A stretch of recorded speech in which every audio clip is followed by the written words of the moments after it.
Ricardo, boa noite.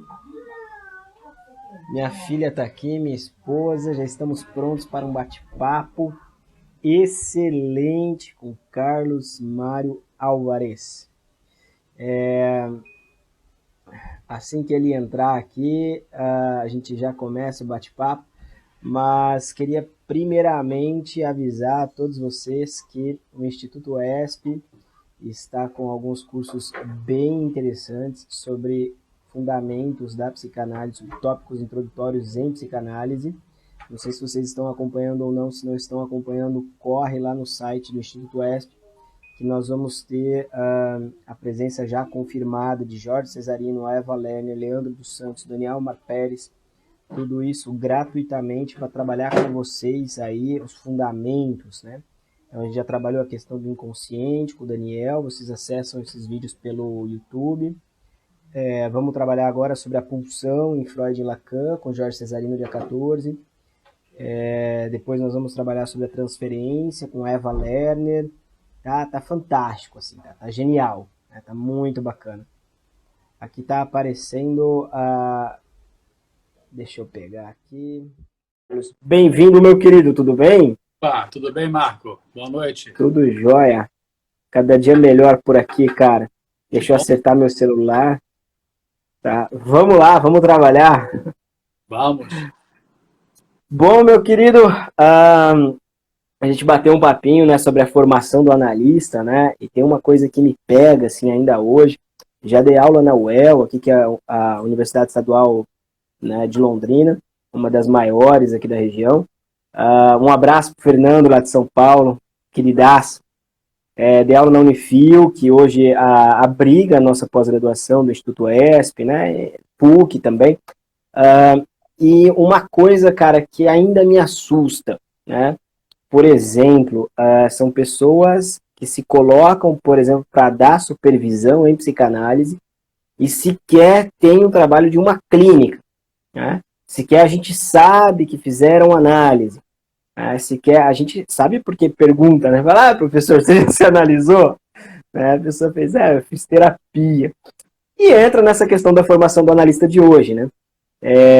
Que tipo de formação, né, hoje, o mundo, de uma forma geral, porque a gente sabe que não é só no Brasil, né, apresenta, e qual é a realidade disso, né? Porque apresenta um ideal IPA, padrão IPA, que você entra no site lá, você vê imersão, pelo menos 3 vezes na semana e tal, análise, 3 anos. Cara, quem consegue fazer isso hoje? Né? Ô Marco, é uma questão importante para quem quer pensar psicanálise, para quem leciona, para quem é supervisor. Historicamente, você mencionou a IPA, a Internacional de Psicanálise, foi de onde surgiu, né, o primeiro núcleo institucional de formação. Foi fundada pelo Freud em 1911, se eu não estou enganado, é por aí. E teve os primeiros analistas em torno dele, aquele, digamos, quase que um certo círculo, né, fechado e misterioso. As reuniões... Comitê secreto. O comitê secreto. Que não era tão secreto assim, né, também. Pois é, na época que a psicanálise parecia algo profano, algo subversivo, de uma certa maneira precisava ser poupada, né, e escondida. Depois o Freud vai chamar ela de peste, porque ela vai começar a contaminar todo mundo, né? Então, desde essa época que o Freud funda a Internacional, a referência Freud Internacional perdurou por muito tempo como única referência. Talvez até a Segunda Guerra Mundial, e depois acho que os movimentos começaram a abrir um pouco. A Inglaterra abrigou a Anna Freud, aí teve já um desdobramento com Melanie Klein.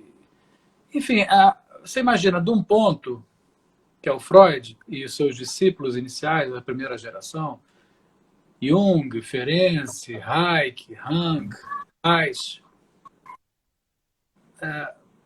Depois disso, é como você sabe aquele pinguinho de chuva que cai, aquela gotinha que cai na piscina, por exemplo. Aí ela vai produzindo raios e circunferências, né, como se fossem ondas, vão se disseminando, aí você perde de vista. Eu acho que é isso. O início da psicanálise estava baseado no Freud, nos seus discípulos, nos primeiros aventureiros da psicanálise, chamada Internacional de Psicanálise, e eles seguraram isso por um bom tempo, mas depois a coisa se fractaliza, o mundo engole, sabe? As forças que se agregam e que vão hibridizando o saber, a prática, vão indo. Quer dizer, o Jung contestou a teoria da libido freudiana. O Reich falou que tinha que pegar o corpo e não só ficar na associação livre da palavra. O Ferenczi queria a técnica ativa e não um analista tão neutro. Depois ele inverte, que é a neocatarse. O Rank veio com a ideia de trauma do nascimento. E o Freud ficou meio chateado com todos eles, né? O Freud não era o dono da bola, ele não gostava muito de ideia fora da caixinha ou casinha, né? E dava um pé na bunda de quem fosse encher o saco dele, né? Ele tinha lá um rigor diante da própria pesquisa dele. Enquanto Freud foi vivo, a psicanálise era o Freud, né? E aqueles que ele suportava e tolerava. Quando morreu o pai, aí os irmãos foram brigar pela herança, né? E aí já foram subdividindo. Eu te digo uma coisa, hoje, passados 120 anos da interpretação dos sonhos, e talvez 110 anos da Internacional de Psicanálise,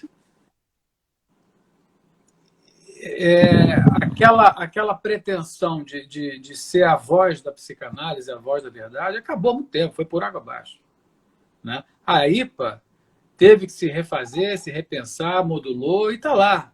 Tudo bem, que fique lá, né? Assim como tem outras instituições mais arcaicas, mais antigas, que também estão. Todos eles estão se pensando e repensando. Houve uma época em que a IPA não deixava psicólogo participar do processo de formação, não deixava, caçava as bruxas, homossexual, se declarasse que era homossexual, pé na bunda, não podia. Tchau. Né? Esses anos 70. Eu tive analisando que vieram dessa época, reclamando disso. Então, meu caro, eu lhe digo uma coisa, a IPA é mais uma. Os lacanianos são mais um, os winnicotinianos são mais um. Não tem um lugar que seja o lugar da psicanálise, o lugar da verdade. Agora, a gente tem a obra do Freud e tem a obra de grandes autores e de colaboradores e de pessoas que estão aí pensando, dão lá, botam um pontinho aqui. O que a gente tem, na verdade, é um grande texto, né, em vários níveis para ser lido e relido, e cada grupo pega um pedaço, inventa um pouco. E esse é o processo de criação, é o processo de estabelecimento. Então, assim, acho complicado é quando a pessoa ou o grupo não tem estudo, não se dedica realmente, por exemplo, a esses autores que foram consagrados desde sempre, que a gente sabe que são importantes, e que vão ler resumo, e que não vão ler o livro, que vão ouvir uma coisa e repetir. Isso existe, vai existir sempre. Mas se eu puder dizer alguma coisa para os analistas que estão em formação e tal, primeiro que jamais enveredem pelo fanatismo ou pela idolatria ou pela ideologia em qualquer nível que seja, porque a psicanálise é qualquer coisa menos isso, né? A psicanálise é pulsação, é potência de deslocamento, para a gente poder sair de um sintoma e para outro que seja, mas para fazer uma coisa melhor. E não é profissão de religiosa, não é gueto digamos assim, de maniqueísmo sobre um tipo de pensamento, mas acontece que isso é do homem, é do humano, então certamente que há. Eu, quando propus modestamente e quase que xistosamente psicanálise descolada, foi só o meu sintominha. Eu digo, eu quero ficar um pouco descolado aqui do resto, deixa eu ficar aqui com os meus delírios e criações e pensamentos. E é isso, acho que a gente tem que ter uma autenticidade, ao mesmo tempo que a gente tem que ter um estudo, né? O tripé da psicanálise, da formação estabelecido lá pelo Freud, eu acho que é válido. Você tem que fazer sua análise, e são várias, né? Você não faz uma análise. Você vai achando analistas que têm importância numa época, e depois você vai vendo que aquilo já esgotou, aí você procura outro analista. Digamos, é fértil você deslocar de analista. Então, análise. Porque é na análise que você vai poder experimentar o que é essa dimensão, por exemplo, de recalcar alguma coisa, de viver a angústia e elaborar a angústia, de ver o trabalho do sonho e ver o que isso pode dizer para você, e assim por diante. Análise pessoal. O estudo teórico, né? Eu não sei como é que alguém pode ser psicanalista, querer ser psicanalista, se não andou pelo Freud, se não leu bastante o Freud, se não escolheu, por exemplo, seja o Winnicott, seja Melanie Klein ou Lacan, para fazer digamos assim, uma abrangência maior do escopo de estudo e por aí afora. Então, o estudo é fundamental. Eu estudo todos os dias de formas diferentes, né? Hoje a gente pode estudar ouvindo palestras, pode estudar ouvindo podcast, pode estudar lendo, pode estudar escrevendo. Mas eu acho que as pessoas têm que estudar, e muito. A gente sabe pouquinho, porque a gente é tão pequenininho, né? Por mais que a gente seja inteligente, seja dedicado, a gente sabe um pedacinho. Então, assim, a questão de cunho narcísico qualquer um de nós sabe só um pouquinho da psicanálise, não sabe muita coisa, não. Mas o pouquinho, de repente, quebra um bom galho para a gente e para os que forem na vida. E olhe lá, né? Pois é. E Um por pouquinho, final, olhe lá. por final, a supervisão, que é quando você se dedica a conversar com alguém que vai ser uma espécie de outro daquilo que você faz, para você não ficar tão voo cego, né? A psicanálise sempre vai incluir a escuta, sempre vai incluir a dimensão equivocante, claudicante do inconsciente, sempre vai incluir as dimensões de denegação, de recusa, de castração, de enceguecimento ou de vidração, hipnose, né? das dimensões objetais e assim por diante. Então, cara, eu acho que é difícil falar na psicanálise. A gente precisa falar de várias psicanálises e do que a gente está fazendo. Eu acho que isso que é o ponto, né?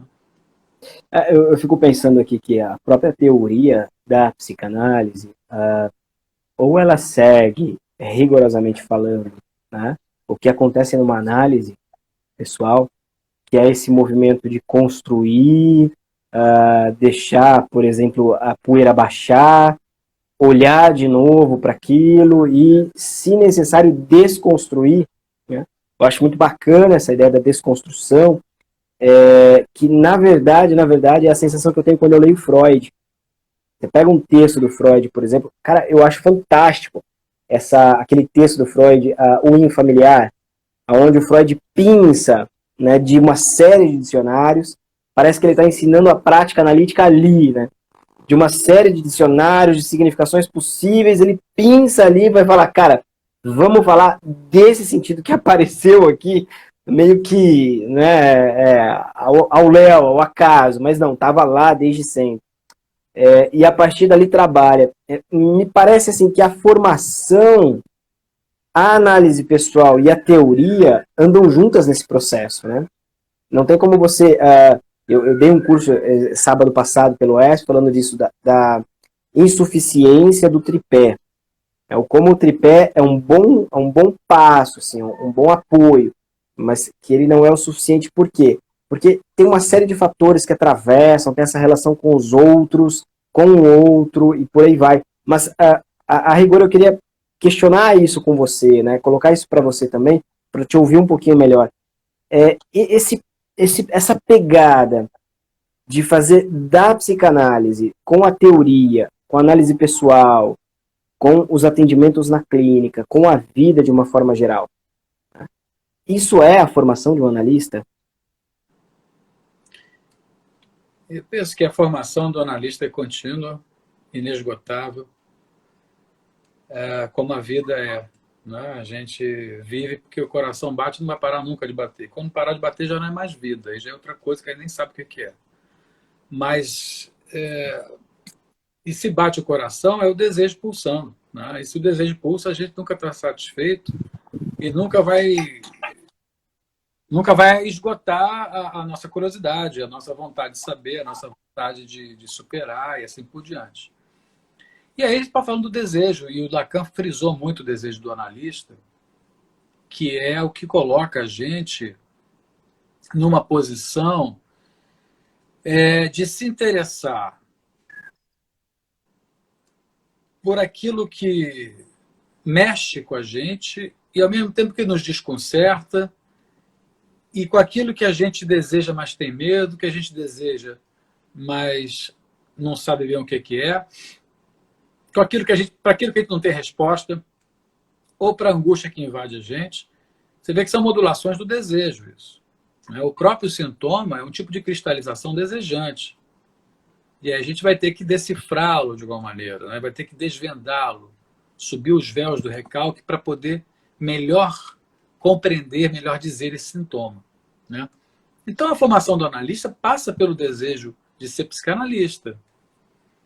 E aí eu acho que as pessoas precisam estar um pouco mais atentas, porque se você vai ser psicanalista e vai sustentar esse lugar, é para a vida toda. Você não bota uma roupa, vira psicanalista e tira. Você é. Né? Você é no cinema, na praia, na viagem, no pesadelo, no sonho, no amor e na miséria. Né? Na desgraça e na alegria. Você está no ofício, porque você não descola a tua busca incessante de descobrir o que é uma análise, o que é ser um psicanalista. Você não descola isso da tua angústia, você não descola isso do teu mal-estar, da tua vontade de fazer alguma coisa. Você está tendo que lidar com o seu desejo na suspensividade dele, ou seja, na equivocidade, na imprecisão do desejo. A gente não sabe o que é um desejo. A gente sabe que ele bole, né? Que ele arranca a nossa tranquilidade, que a gente quer estudar mais sobre o ser humano, sobre as paixões do ser humano, sobre as suas pequenezas, sobre as suas dimensões psicopatológicas, se a gente quiser dizer, mas a gente não sabe totalmente o que é isso. Então, o psicanalista está numa renovação continuada de uma questão, que é o Freud botava em 3 tempos, né? Quem eu sou, de onde eu vim e para onde eu vou.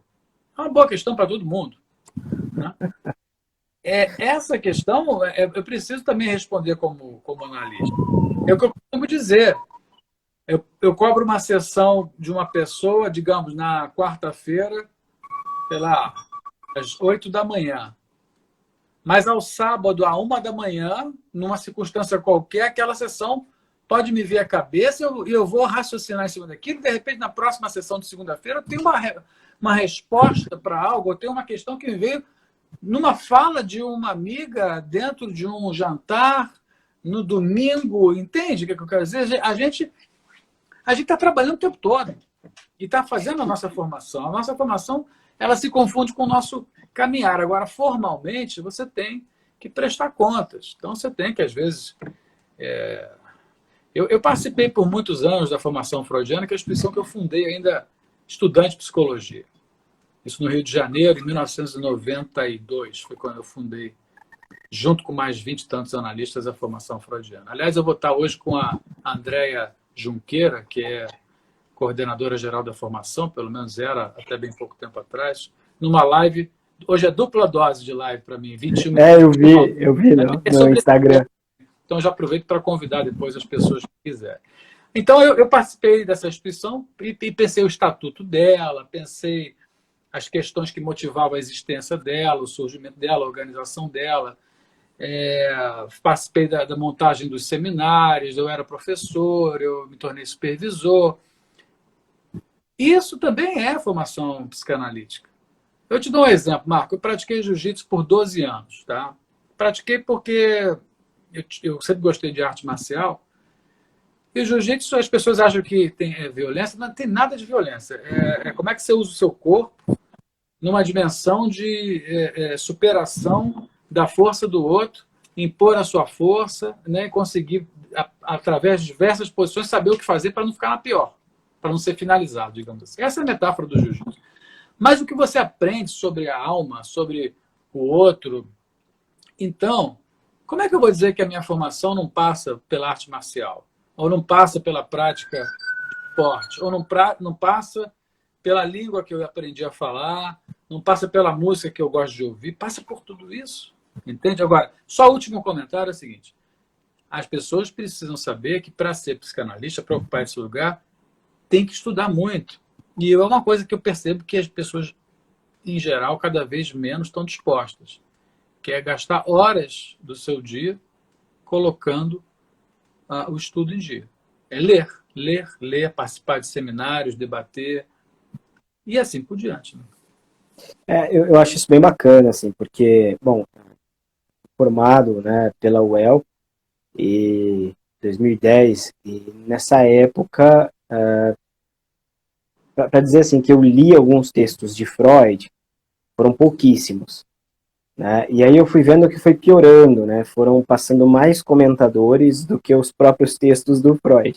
Lacan, então, Lacan eu fui conhecer com o Daniel Mar Pérez, junto com a Sandra aqui do HU, né? Sandra Turque, uma querida.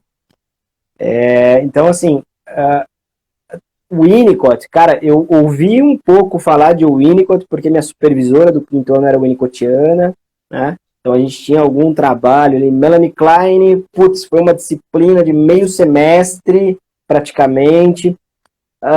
Cara, isso eu tô falando dentro da psicologia, que supostamente no Brasil, desde 60, 70, é a porta de entrada, assim, para o campo da psicanálise. Mas, realmente, quando eu vou dar supervisão na pós-graduação, ou para pessoas que já estão aí há um tempo atendendo, geralmente eu pergunto, tu já leu, sei lá, Recordar, Repetir, Elaborar? Ah, já. Quando? Há uns 5 anos na faculdade. Não, é um texto assim que eu, Marco, leio quase todo ano. Tipo, 2, 3 vezes. É por isso que eu falei desse renovar, desse voltar, desse ir e tal. E como que, mesmo estando lá, né, que esse eu acho que é o meu percurso de análise pessoal, de formação, mesmo estando lá, parece que nunca esteve. Né? Esse vai e volta da teoria, da formação, do estudo. E o que me preocupa muito, concordando com você em número, gênero e grau, é quando a pessoa lê uma vez um texto, ou um fragmento de texto, e já vai atender achando que sabe. Né? Ou seja, pula algumas etapas, que eu acho também uma outra etapa que a gente não comentou aqui, que de repente é bacana de dizer, a questão da transmissão. Né? Como o analista também deve transmitir a sua clínica a partir da sua escrita, de uma live, de um seminário, de um congresso, e como isso é muito, a gente vê muito pouco isso. Né?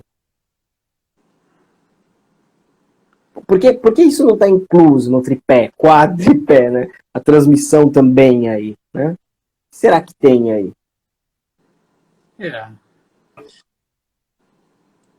Olha, uma pessoa aí perguntou em relação à psicanálise na universidade, que é outro capítulo interessante. Vamos pensar, o que o Freud dizia da psicanálise? Que ela é um método de investigação do psiquismo, da mente humana. Que ela é uma teoria sobre o inconsciente. Né? E que ela é uma prática. Tá, acho que é bom saber pensar a psicanálise a partir também desse tripé, essa forma de ver. Ora, a gente sabe que a psicanálise tem um propósito que é o de se disponibilizar como dispositivo para permitir acesso às pessoas que querem fazer análise, que sofrem, permitir acesso a um tipo de experimentação em que ela se transforme, né? Acho que isso é importante não perder de vista, porque essa transformação ela é muito específica também. Não é uma transformação pela via da conversão. Quem, seu filho, sua filha? Minha filha aqui, ela entra nas lives Chama aqui, ela é para lá. fantástico. Eu sou a favor de incluir todo mundo. Ela não vem, cara, ela não vem. Legal. Tava falando da experimentação. Veja, porque no final das contas, esse dispositivo, ele não é um dispositivo como a religião, ou como um coach, ou como um conselho. Ele é um dispositivo que se coloca em suspensão, para que alguém fale, e alguém fale sobre algo na tentativa de encontrar, digamos que delezonamente falando, de linhas de fuga, encontrar linhas de saída, né? Saída do sintoma, saída do sofrimento, saída da angústia, saída das bobagens que fez e se meteu. Aliás, as pessoas são campeãs em fazer bobagem, né? Depois não sabem onde é que estão, né? E aí Estão no divã. E aí entra o analista para tentar criar para essa pessoa uma chance, um espaço dela poder se organizar um pouquinho melhor. Muitas vezes é assim. Então, esse dispositivo que a psicanálise a gente para ocupar esse lugar, a gente tem que se dobrar, se desdobrar, ir por aí, errar e acertar, tentativa e erro, erro e tentativa, e assim por diante. Então, é uma coisa muito... ao mesmo tempo que você pode compartilhar trabalhos em supervisão, em instituição, publicar artigo, escrever livro, participar de lives. Também tem uma coisa que só você sabe, né? Do seu estilo, do seu jeito de ser psicanalista, de como você se coloca. E aí, como é que você faz a tua experiência, a tua superação de dificuldades, de conflitos, de angústia, a tua forma de ver o mundo? Como é que você faz disso um dispositivo em que você se ocupa da psicanálise, se assume como parte desse inconsciente, como integrante de um lugar que vai colocar o sintoma a se desfazer? Eu diria que é todo um esforço, né? Que a gente sabe que não se ganha fácil isso, que não vem tão fácil, mas que vem com o tempo. A transmissão, que é uma palavra trazida pelo Lacan, né? O ensino, a forma de você mostrar e também permitir que o outro deseje, certamente que ela está dentro da dimensão de formação. E o Lacan, acho que o Ferenczi contribui muito para isso. Na formação de um analista passa necessariamente pela análise que ele faz. E a análise que uma pessoa faz vai colocando ela, pouco a pouco, na experimentação de um analista, né? Como se ela estivesse indo ocupar esse lugar, mesmo que ela não vai querer exercer a psicanálise, ela vai se deslocar para esse lugar, que é um lugar em que eu perco as certezas sobre mim. O Lacan vai dizer que é um lugar de descer, de descer, deixar de ser. Aliás, é preciso dizer isso, né? A sociedade, a cultura humana, seja ela em que nível for, ela tem uma obsessão incrível pelo tal do ser, né? Eu sou. O que eu vou ser? O que eu vou me tornar? Eu preciso ser, né? Eu preciso ser reconhecido, eu preciso ser amado, eu preciso ser... E esse ser que precisa, dentro da dimensão analítica, a começo de assunto, ele é o próprio engodo da história, né? Está ligado ao ego, né? A existência que se prende a conceitos identitários, a percepções de si, muitas vezes tomadas de moral, tomadas de preconceito. Tá. Então, talvez a análise seja o lugar em que você vai para ser desvelado, desnudado, despido, destituído de um certo tipo de ignorância que você traz do seu ser. Né? E, para além da ignorância, a própria paixão de ser, que vai ser questionada. Essa paixão de ser, ela vai permitir dar espaço para o lugar do paradoxo, da ambiguidade, da dúvida. Né? Então, a aventura da análise, a aventura de ser psicanalista, de ocupar esse lugar, é a aventura de sustentar o próprio paradoxo da inconsistência ou paradoxo da existência ou a inconsistência da existência e do inconsciente, e ainda assim perceber que é a partir daí que a gente se liberta. O que é o sintoma, se não uma prisão em que a pessoa se encontra identificada aquilo, obediente àquilo, Antolhos não enxerga mais nada. Então, a saída do sintoma é você descer do sintoma, né? Conseguir se desamarrar daquela porcaria que você nem sabe como é que se amarrou em você, a que você segura como se fosse tudo, aí você perde. Tudo bem, às vezes você meio que despersonaliza, né? Entra num certo pânico, mas depois você vê que não. A primeira vez que eu tive um certo pânico, deve ter sido meus 18, 19 anos, e eu me assustei um pouquinho. Depois eu achei aquilo meio parado, uma condição, assim, sabe? Aí comecei a chamar o pânico. Eu adorava ouvir o pânico, eu ficava, que vem o pânico, tal. Aquele desconcerto. Quem sou eu? To be or not to be? Né? Onde estou? Né? Eu sou eu, você é você, quem somos nós? Eu sou você apesar do outro. Eu serei. Aí depois você encontra alguém e fala, eu te amo. Depois você diz, eu te odeio. Né? Depois você diz, eu não sei quem você é, mas eu gosto. Eu não sei se me gosto. Crise identitária, essas maluquices todas que a gente passa, que não deveriam assustar tanto, porque é isso que faz uma análise acontecer. Né? São esses desarranjos do ser. Eu estava aqui pensando, conforme você ia falando, né, no curso de sábado agora, estou escrevendo o texto, estou atrasado com o texto, mas em determinado ponto ali eu vou falar um pouquinho dessa questão da máscara, né? E me parece que a entrada em análise é propriamente e a passagem ao divã tirar a máscara. E aí eu faço até um comentário ali que mesmo antes da pandemia, e talvez desde sempre, né, é mais fácil ir para a cama pelado do que tirar a máscara, né? Porque ainda no sexo com o outro, você ainda, em determinado momento ou em alguma ocasião, você consegue fingir ser aquilo que o outro espera que você seja.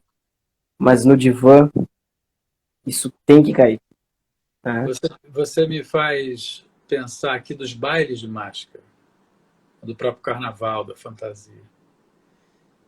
E uma festa fantasia é fantástica porque é uma brincadeira, né? E é uma brincadeira que tem vários níveis de veracidade e a gente fica na dúvida.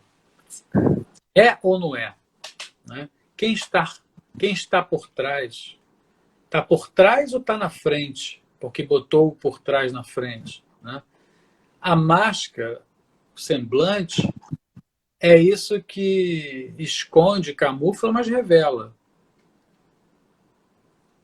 A máscara denuncia. Né? A máscara me autoriza, mas também me reinventa. É muito divertido botar uma máscara e sair na rua, ir para uma festa, inventar um disfarce. Eu gosto de fazer alguns disfarces. Né? E é preciso, né? Sim, é lúdico. É necessário. É É necessário. lúdico. A questão é confundir a máscara com o ser. Né? A questão é confundir a máscara com o eu. Quando você vai para o divã, você tira a máscara e saca que pode ter outras, pode usar outras, pode fazer outras. Eu acho que o que você está dizendo, no nível inicial da coisa, é que, por exemplo, a histérica, no que ela possa ter de mascarada, né, porque ela simula, ela emula, sem saber até. Ela se envereda por formas que são distantes de uma autenticidade, distantes de um desejo. Né? Ela diz não para dizer sim. Né? Eu me lembro até de uma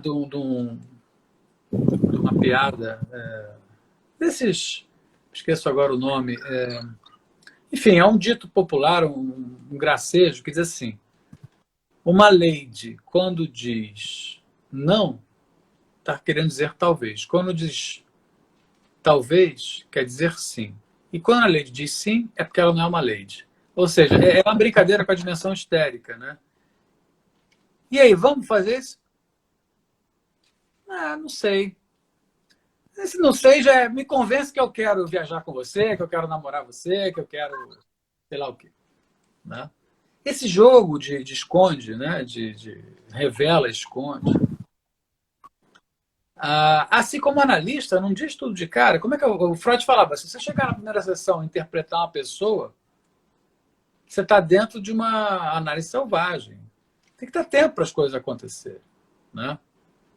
Isso é muito importante pensar, viu, Marco? O tempo das coisas, o tempo dos acontecimentos, o tempo das revelações. O tempo para alguém conseguir sentar. Depois deitar. Depois fechar os olhos. Depois associar livremente. Depois tirar a roupa. Depois tirar a máscara, seja lá o que você quiser. E a gente joga com máscaras e coloca. Né?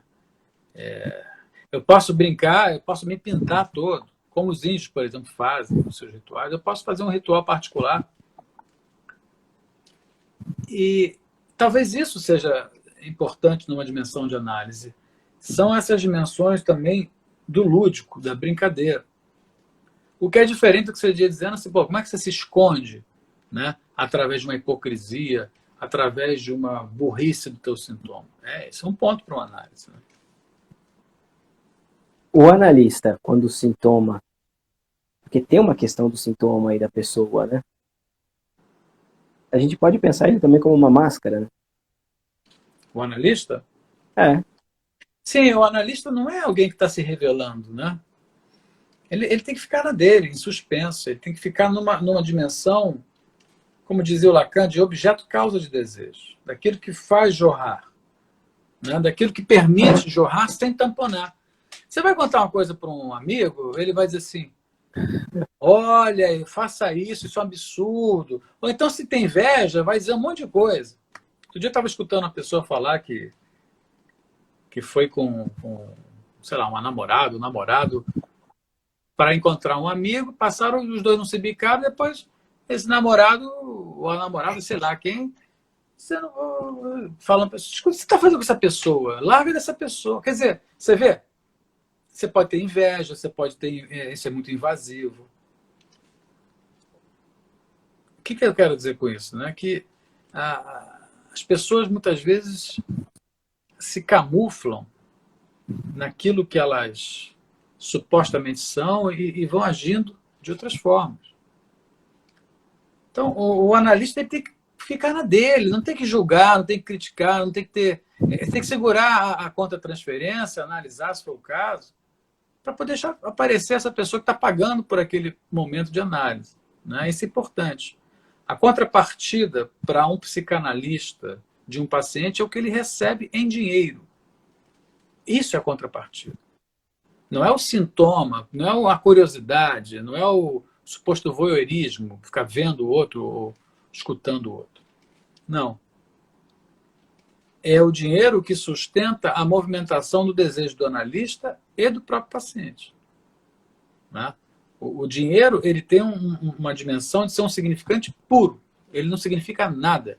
R$ 50 você pode fazer várias coisas, ou não pode também várias coisas, mas o que você compra com R$ 50 é infindável a lista de como que você vai cifrar diferente o mesmo R$ 50. Porém, como você cifra o inconsciente é que dá a sua dimensão subjetiva. Então, eu preciso estar agraciado com o valor que eu julgue ser o valor que eu tenho que receber por aquilo, pelo que eu represento ali, para liberar totalmente o outro do meu jugo, do meu pensamento, do meu veneno, seja de inveja, de ciúme. Não. Né?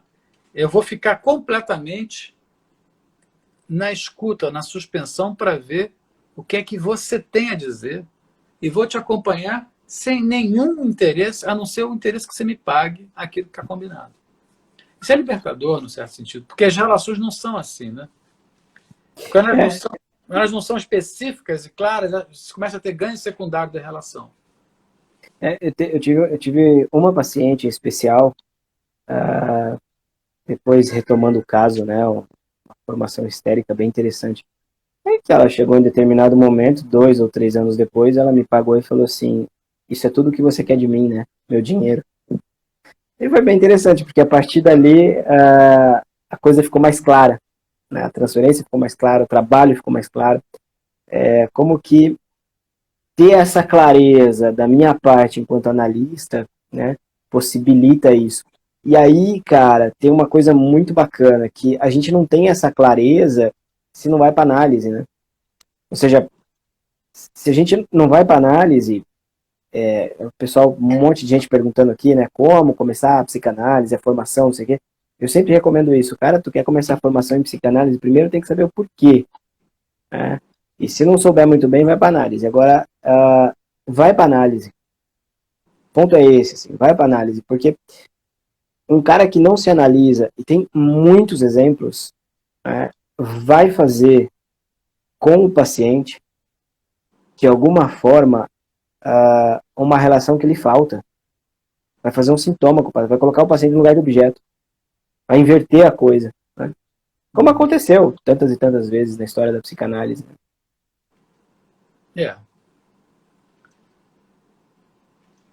É curioso, né? Porque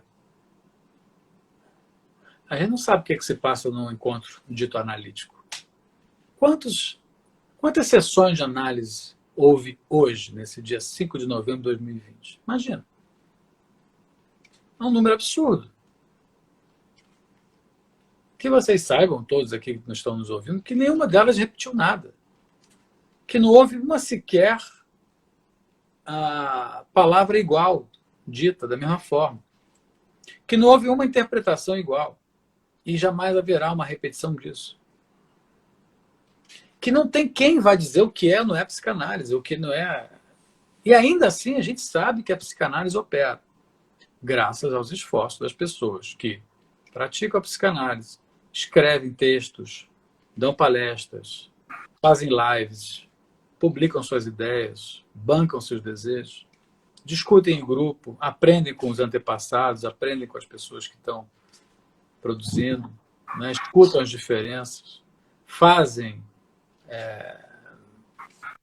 mesclagens daquilo que estão estudando com a arte, com o cinema, com a ciência, com o que quer que seja. Então, ninguém vai normatizar a psicanálise e, se tentar, vai sair da psicanálise. A psicanálise não é passível de ser normatizada, não é passível de ser um mero método de aplicação de uma metodologia. E a fascinação toda está aí, né? Porque ela nos causa um enorme desejo de querer tocar, aprender, e ao mesmo tempo ela não diz a que veio, não diz quem ela é. Eu estava mesmo pensando agora, antes da live, que houve uma época, anos 90, por exemplo, até um pouco depois, em que diziam a psicanálise acabou, a psicanálise morreu, a psicanálise se provou ineficaz, a psicanálise... E vão continuar dizendo, né? Mas é uma besteira só, porque o que há de interesse na psicanálise na cultura é no mundo psi, a meu ver, é o que está sempre em questão, né? Está sempre dentro da dimensão de expectativa, de desejo, de produção, né? O que sustenta o analista e a psicanálise de uma forma geral, o pessoal falou assim, mas ser psicanalista é pelo dinheiro. Não, não é isso, né? Eu acho que não é por aí. É que o analista só pode receber do paciente o dinheiro, né? Essa troca, né? Isso tem que ficar muito claro. Mas o que sustenta a psicanálise, desde Freud, antes mesmo, né? A gente estava conversando aqui antes, é a experiência com o inconsciente, né? Ou seja, se tirar isso da jogada, não tem psicanálise, aí tem outra coisa. Diga. Não, isso. Não, eu vou fazer um comentário aqui, por exemplo. As pessoas não entendem, a gente tem que repetir. Veja só, se eu digo que R$ 500 não significam nada, mas potencialmente são R$ 500 que você pode comprar uma série de coisas, 50, 500, que seja 5 mil, é que você transforma a matéria alquimicamente no teu desejo. E você faz o que você pode com o teu desejo. O teu desejo. Você tem que ter teu dinheiro. Do mesmo jeito, você tem que ter o teu alimento. Você pode compartilhar uma série de coisas. Mas você tem que ter, por exemplo, como manter o teu desejo aceso. Se eu for comprar livros, é porque o meu dinheiro é investido em livros. Se eu for fazer uma viagem, é porque isso está dentro do meu desejo. Então, o dinheiro, ele é um elemento significante que dá acesso à materialização do desejo. Né? E quem tem medo do desejo tem que fazer análise. Está distante de uma posição de um analista. Porque o analista ele vai bancar o desejo dele. E vai transformar o desejo, vai mostrar ao analisando o que ele pode desejar sem culpa, vergonha. A educação é tão cruel com as pessoas que até medo de ter dinheiro elas têm. As infelizes ficam aí sem dinheiro por uma questão de educação, de ignorância. Né? Porque o dinheiro é lido como cocô, doença, sujeira. Né? Agora,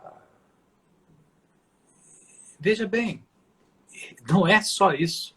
Isso é só um elemento simbólico. Leiam Freud, que vocês vão sair da ignorância e entender o que ele chamou da equação fezes, dinheiro e valor. Né? Para botar a dimensão simbólica aí. O problema é a ignorância, Marco. As pessoas não leem. Né? E se não leem, vão fazer coisas medíocres. Né? E para ler, tem que botar o sofrimento em exercício. Tem que participar. Eu tenho uma coisa assim que tem me chamado a atenção, até mesmo eu coloquei isso já pro cartel, né? Tenho feito o cartel do Seminário 20 do Lacan.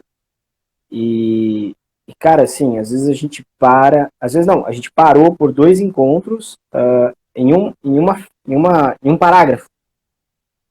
Porque simplesmente que haviam tantas possibilidades de compreender aquilo que a gente parou e falou assim, não, peraí, a gente vai ter que entender isso de uma outra forma. Vamos procurar o mais um, vamos procurar teoria, vamos atrás para saber o que o cara está falando aqui. Por quê?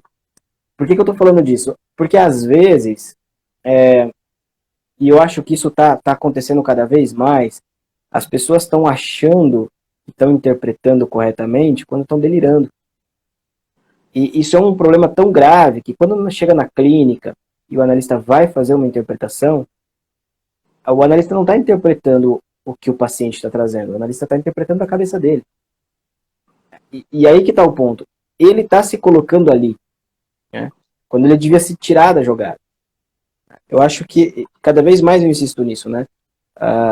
O analista, a formação do analista passa também, né, pela escrita, pela experiência da escrita, da leitura, da pesquisa. Tanto é, cara, que nas pós-graduações que eu coordeno, Uma das coisas que eu sempre pedi para os alunos, e você não tem ideia da bagunça que o pessoal faz na minha cabeça, é que no final da pós tenha a publicação de um artigo. Cara, é um inferno. É um inferno. Aí as pessoas falam, não, mas isso não é psicanálise. Eu sei que a formação do psicanalista não é uma pós-graduação. Eu sei que uma pós-graduação não forma um analista. Mas, se você não tem a capacidade de dizer da tua própria experiência e transmitir isso, que seja mínimo, cara, que seja mínimo. Não estou querendo nada assim, uma obra freudiana, nada disso. Cara, 10 laudas, 15 laudas. Se a gente não tem a capacidade de transmitir, a psicanálise vai ficar viva a partir do quê? Ô, Marco, a minha avó, eu tive duas avós, todo mundo tem duas, né? Às vezes tem mais, né? Mas eu tive duas avós muito diferentes uma das outras. Eu aprendi muita psicanálise com as duas. E aprendi também o que eu tenho que fugir para não fazer bobagem também, para não repetir pai e mãe, vô e vó, entende?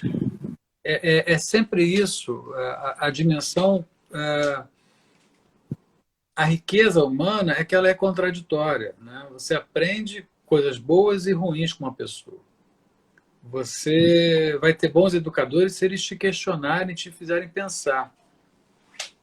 Eu prefiro educadores, ou professores, ou instrutores, que te incentivem, que respeitem a tua limitação momentânea, mas também que provoquem você. Agora, eu acho que o que é ruim é a hipocrisia de não provocar o aluno, né? De não cobrar alguma coisa para que ele se movimente, ou a violência, né? Por exemplo, um professor ou uma instituição que fique ali humilhando o outro. Isso tem muito. Eu acho isso péssimo, sabe? Uhum. Sim. Então, a análise ou qualquer coisa que passe pelo processo de formação do analista, está em todos os lugares, está na avó, está no casamento, está na separação, está no cinema, a formação está em tudo que é lugar. São todas as formações do inconsciente. O filme é uma formação do inconsciente, uma viagem é uma formação do inconsciente, o avião é uma formação do inconsciente. O inconsciente não faz outra coisa senão formar, né? E nós somos, como analistas, a formação do inconsciente. Agora, um lugar que se propõe, né, a ser um lugar de pós-graduação, é bacana, tem que cobrar mesmo. Tem que cobrar bibliografia, projeto, falar publicamente. Essas coisas vão capacitando, na verdade, as pessoas, né? Essas coisas vão criando dispositivos de superação. Então, escrever, eu concordo com você, escrever é muito importante. É muito importante escrever. E mesmo que você sofra, porque as pessoas, a maioria delas sofrem para escrever, é importante. Eu, Faz para parte. dizer que da minha experiência, né, do mestrado, inclusive faleceu hoje a minha orientadora do mestrado, Angela Caniato, um beijão para ela, onde ela estiver, mas ela me ensinou o lugar do analista. A minha pesquisa foi sobre o desamparo humano na contemporaneidade, né, que virou um livro depois, mas ela me ensinou quando ela me chamou no jardim da casa dela e falou, Marco, ela tinha uns 80 e poucos anos já, que ela era formada na década de 70, então assim, cara, tinha muito conhecimento, e ela falava assim, às vezes eu passeio aqui no meu jardim falando assim, eu não sei, né, e isso marcou para mim de tal forma, cara, que eu comecei a escrever a partir daí, né, justamente a partir do momento em que eu saquei que eu não sabia, e banquei isso que eu não sei, ou seja, tirei a máscara de mestrando, de psicólogo, de né? Tirei a máscara do ego, né? A partir desse momento em que eu me saquei alguém que não sabe, eu pude construir alguma coisa. Talvez seja, talvez essa seja a experiência mais radical de uma análise da formação do analista, né? É colocar você diante do não saber sobre si, não saber sobre a vida, né? E a partir daí, É isso. Sístole e diástole. In and out. Yin e yang. Sim e não. Ódio e amor. São essas dimensões de oposição, de diferença, que vão tecendo a linguagem, que vão permitindo a linguagem.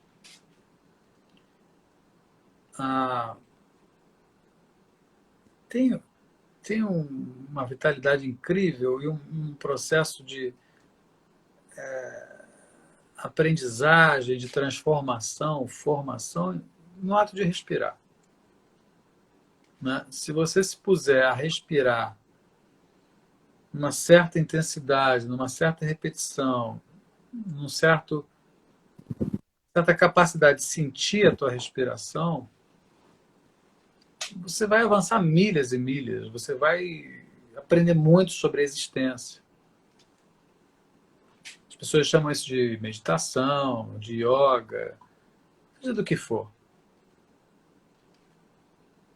Basta, veja, você ter consciência corporal, consciência existencial, consciência do teu sintoma, consciência do teu desejo, ou então percepção do teu desejo, percepção existencial, percepção do teu corpo, percepção do outro, percepção do teu desejo, aceitação e transa de você com você próprio, né? Você respirar e você transar com você próprio.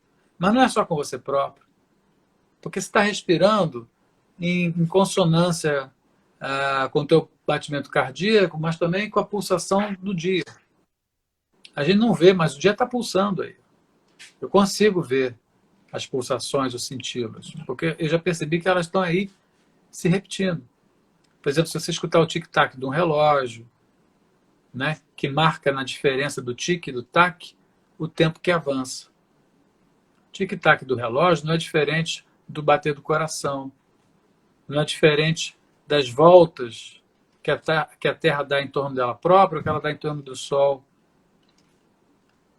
Essa é a grande dimensão de compulsão à repetição. Né?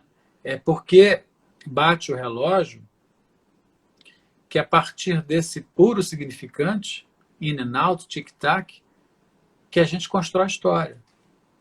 Né? A percepção do passar do tempo me dá a chance de dizer, olha, que engraçado, eu era assim, agora estou assado. Ou eu fui isso, agora eu sou aquilo. E antes o meu rosto era lisinho, agora nasceu pelo. E antes o meu rosto era lisinho, tinha pelo, agora o meu rosto é todo enrugado. E aí o mundo vai acontecendo nessas diferenças. O que eu posso dizer? Respira. Respira e faz da tua respiração um processo assim de percepção da tua existência.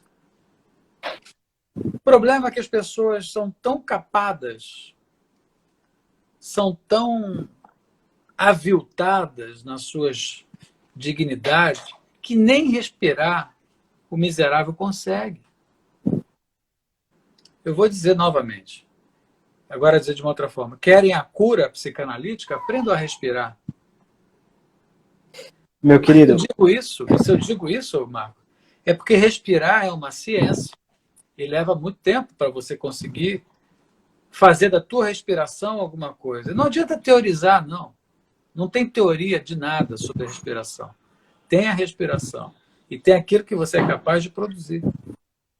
Porque, por exemplo, a arritmia, a taquicardia, a pressão que sobe ou que desce, a excitação sexual, o êxtase, tudo isso, né? O estado ébrio, tudo isso são modulações, intensificações da respiração. Carlos, cara, já estamos avançando no horário, daqui a pouco o Instagram fecha aqui a coisa. Eu falei, é o tempo. É o tempo da coisa. Agora o Instagram deixa quem é liberou mais a gente, que tem uma galera grande com a gente, pode ficar horas e horas. Mas eu acho bom a gente terminar mesmo por conta... Estamos chegando no TAC, né? tem o tempo do acontecimento, né? Sim, sim. Meu querido, tem alguma consideração? Quer falar alguma coisa que de repente quer retomar? Passou batido? Me conta aí. Olha, consideração, eu acho que a gente tem sempre que considerar tudo que a gente puder para poder saber se a gente quer ou se a gente não quer. Considerar o outro para respeitá-lo e dialogar com ele e também excluí-lo, deletá-lo, se for o caso. Né? Minha filha já veio me chamar aqui. Considerar que está chamando para acabar a live. Não, olha, então assim, as dimensões de consideração são importantíssimas.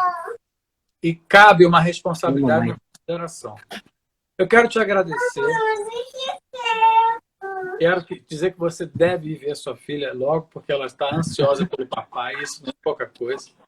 Ainda agradecer bem, né? quem nos escutou e vou convidar você em breve para mais uma movimentação que a gente fizer no canal de Escolada e chamar também quem está nos ouvindo agora para a segunda live que eu vou estar muito perto desse tema, que é tornar-se canalista com a Andréia Junqueira. Marco, muito obrigado pelo teu convite. E as questões que você colocou e a forma como você conduziu foram bastante bem postas, bem colocadas. Eu que agradeço, meu querido. Um beijão daqui de Londrina. Pessoal, todo mundo que está por aí, até a próxima. Entrem lá no Instagram, Psicanálise Descolada, que vai ter a informação da próxima live aí com o nosso querido Carlos. Um abraço, até mais. 21 horas agora. Você vai brincar com a sua filha de cavalinho. Bota ela em cima. Sim, já está tudo certo aqui já. Tá tudo certo, valeu. Vai começar. Tchau, tchau. Tchau.